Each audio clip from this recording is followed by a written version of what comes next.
Hi guys, welcome back to my channel once again. I'm going to take you through how to make single crocheting today.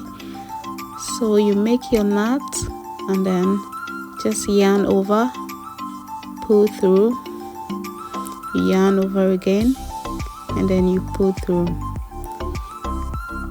yarn over, pull through. So this crochet method or this base can be used for a headband, can be used for blankets, can be used for lots of things.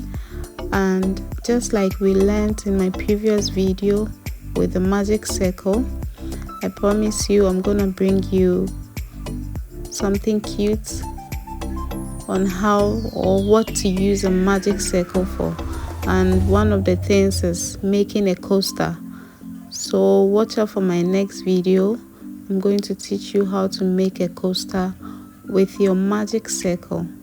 Right after that, we're going to learn how to make a headband with our single crochet. Thank you for passing through. Share this video to your friends, like, comment, and I'll see you in my next video. So that's it.